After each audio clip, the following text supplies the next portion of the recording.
শিবলিঙ্গ স্বয়ম্ভু, হুম, তারকেশ্বর শিবলিঙ্গ স্বয়ম্ভু নিজে নিজেই উত্থিত। হুম। আবিষ্কার হয়েছে মানুষের হাত ধরে।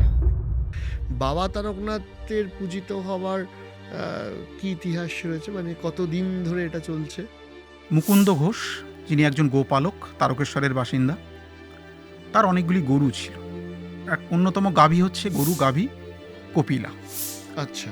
প্রত্যেকটা গাভীর কাছ থেকে দুধ পাওয়া গেলেও কপিলা গাভীর কাছ থেকে দুধ পাওয়া যাচ্ছে না। কারণটা কি? এই হুম। কপিলার পিছু নিয়ে তাতে লক্ষ্য করলেন তিনি, কপিলা এই গাভী নিজের থেকেই একটা কালো পাথরের উপরে একা একাই দুধ ঢালছে।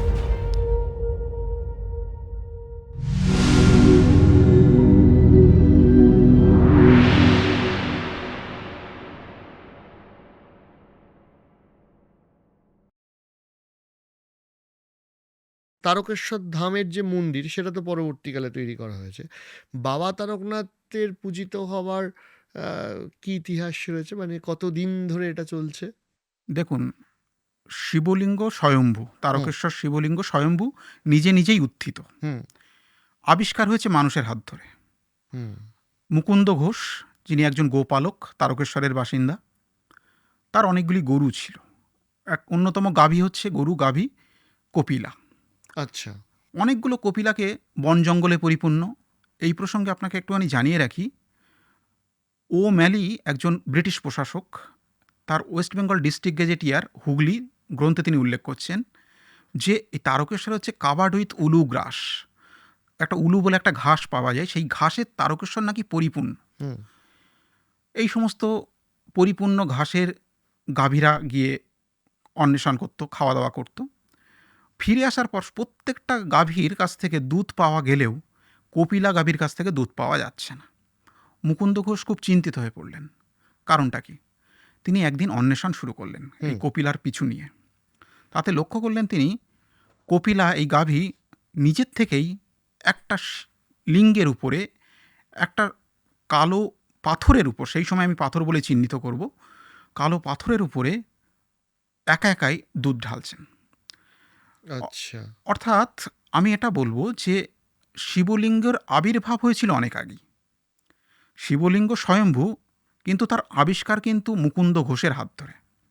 মানে ওটা যে আছে প্রথম খুঁজে পান উনি। খুঁজে পান, অর্থাৎ গোপালক মুকুন্দ ঘোষ, কপিলা গাভী, এদের হাত ধরেই কিন্তু।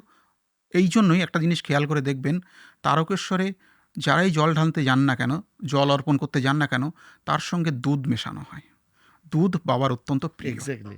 আচ্ছা, হ্যাঁ, ইতিহাসটা বলছিলেন যে গাভীটি দুধ ঢালছে একটি তিনি শিবলিঙ্গের ওপর। শিবলিঙ্গের উপরে।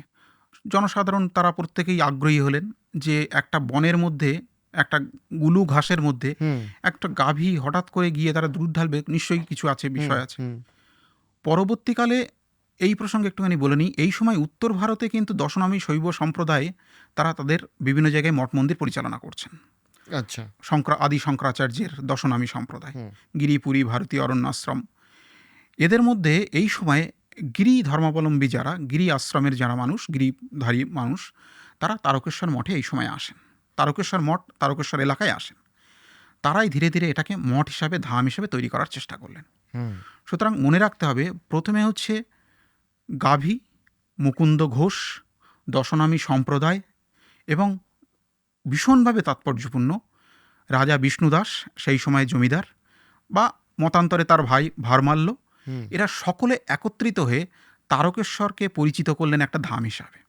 কিন্তু পরবর্তীকালে, এটা প্রথম পর্বের ইতিহাস আমি যেগুলো বলছি, যার মধ্যে কিংবদন্তি মিশিয়ে রয়েছে, তার মধ্যে আখ্যান মিশে আছে, কিন্তু পরবর্তীকালে আমরা লক্ষ্য করছি যে এর সঙ্গে জড়িয়ে পড়ছেন তৎকালীন সময়ের মহন্তরা, মঠের যারা আচ্ছা। হেড, মনাস্ট্রির যারা হেড, তারা কিন্তু ধীরে ধীরে জড়িয়ে পড়ছেন। এবং তারপরের যে ইতিহাস, সেটা হচ্ছে বহু মানুষের সমাগমে, বহু হুম। মানুষের অ্যাক্টিভ পার্টিসিপেশনে তারকেশ্বর একটা ছোট্ট এলাকা থেকে, একটা ছোট্ট জনপদ থেকে কিন্তু এটা পরিণত হয়েছে একটা বিরাট বড় এলাকায়, একটা মঠে। এইখানে একটা কথা বলুন, এই যে তারকেশ্বর ধাম, তারকেশ্বর ধামের এই যে বর্তমান মন্দিরটা আমরা দেখি, এই শিবলিঙ্গ তো স্বয়ম্ভু শিবলিঙ্গ পূজিত হচ্ছেন বহু আগে থেকে। কিন্তু এই যে এটাকে মন্দির হিসাবে প্রতিষ্ঠা করা বা আজকের ডেটের যে মন্দিরটা আমরা দেখছি, এইটা কবে থেকে শুরু হলো সেখানে? দেখুন আমি আগেই বলেছি আপনাকে হুম, যে স্বয়ম্ভু শিবলিঙ্গ তিনি আদি অনন্ত, কবে উত্থিত হয়েছেন, কবে রয়েছেন কেউই জানেন হুম, না। হুম, কিন্তু তারকেশ্বর যে মন্দির, হুম। সেই মন্দির প্রতিষ্ঠার ইতিহাস নিয়ে একটু বিতর্ক আছে।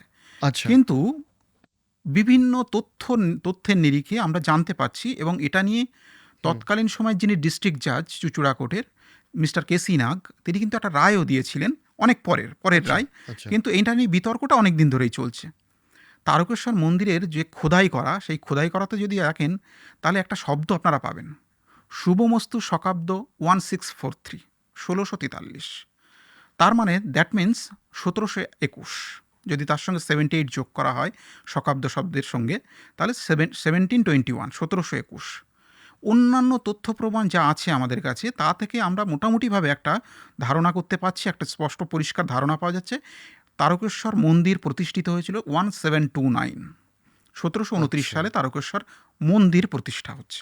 এবং প্রতিষ্ঠার পেছনে যে দুজন ভদ্রলোক, তারা প্রথম পর্বের যারা কাজ করেছিলেন, প্রথম মহন্ত ছিলেন মায়াগিরি ধূম্রপান, এবং মন্দির প্রতিষ্ঠা করলেন দুজন, রাজা বিষ্ণুদাস, মতান্তরে তার ভাই ভারমাল্য। এই যে তারকেশ্বরের মন্দির, এই মন্দিরের অংশীদারিত্ব নিয়ে বহুবার বহু বিতর্ক হয়েছে। এই মন্দিরটি দীর্ঘদিন ধরে এই যে পরিচর্যা করা, সেটা কি শুরুর দিকে তো নিশ্চয়ই রাজবংশ যারা ছিল বা জমিদার বংশ তারা করতেন। তার পরবর্তীকাল থেকে এটা নিয়ে তো বহু বিতর্ক হয়েছে। সেগুলো কীরকম? সেগুলো নিয়ে যদি এই মন্দিরের ইতিহাস নিয়ে যদি একটু আলোকপাত করেন। দেখুন, মন্দির প্রতিষ্ঠার প্রথম পর্ব নিয়ে কিন্তু কোনো বিতর্ক নেই। মন্দির প্রতিষ্ঠার প্রথম পর্ব নিয়ে কোনো আমাদের কাছে হুম, সন্দেহের কিছু হুম, জায়গা নেই। হুম, দশনামী সম্প্রদায়ের যারা গিরিধারী, হুম, তারা মহন্ত, তারা মঠের প্রধান, তারা মঠ পরিচালনা করছেন। মঠের অধীনে বিপুল পরিমাণ সম্পত্তিগুলো এসেছে অবভিয়াসলি বিভিন্ন প্রকার পুণ্যার্থীরা, তারা পুণ্য অর্জন করেছেন, হুম, তাদের মনস্কামনা পূর্ণ হয়েছে, তারা তারকনাথের নামে প্রচুর পরিমাণে জমি দান করেছেন, তারা অর্থ সম্পদ দান করেছেন। মনে রাখতে হবে, একই সঙ্গে তারা জমি দান করেছেন, যে একই সঙ্গে মহন্ত তিনি হয়ে যাচ্ছেন, কিন্তু তার দুটো আইডেন্টিটি, তিনি মঠের প্রধান, আবার জমিদারিও তার রয়েছে। সুতরাং তিনি জমিদারিও দেখাশোনা করছেন, একদিকে তিনি জমিদার, আবার একই সঙ্গে তিনি মহন্ত। হুম। তিনি একই সঙ্গে ধর্ম উপাসনা করেন, পূজা অর্চনা করেন, আবার একই সঙ্গে তিনি প্রশাসন চালান। জমিদারিও পরিচালনা করেন। প্রথম পর্ব নিয়ে কোনো সমস্যা নেই। সমস্যাটা হচ্ছে, মনে রাখতে হবে, ঔপনিবেশিক শাসন কাঠামোয় private property versus public property খুব গুরুত্বপূর্ণ ইস্যু হয়ে দাঁড়ায়। জনসাধারণের দানে যে মন্দির তৈরি, জনসাধারণের দানে যে মন্দিরের সম্পদ তৈরি, সেটা একজন মহন্ত, তিনি বা একাধিক মহন্ত, তিনি কিভাবে নিজের পাবলিক প্রপার্টির পরিবর্তে প্রাইভেট প্রপার্টি হিসাবে দাবি করবেন। হুম, এবং এটা নিয়ে একটা দীর্ঘ বিতর্কও আছে, এবং মনে রাখতে হবে এটা নিয়ে মামলা মোকদ্দমাও আছে। যে হুম। মামলা মোকদ্দমাগুলো, কিছু পেপার্স আমাদের কলকাতা হাইকোর্টেও রয়েছে, আচ্ছা। কিছু পেপার চুঁচুড়া কোর্টেও রয়েছে। কিন্তু সেগুলো সবগুলো যে ওপেন অ্যাক্সেস এমনটা আমি দাবি করব না। হুম, কিন্তু এটা তো সত্যি যে পাবলিক প্রপার্টি এবং প্রাইভেট প্রপার্টির মধ্যে একটা ডিফারেন্স আছেই।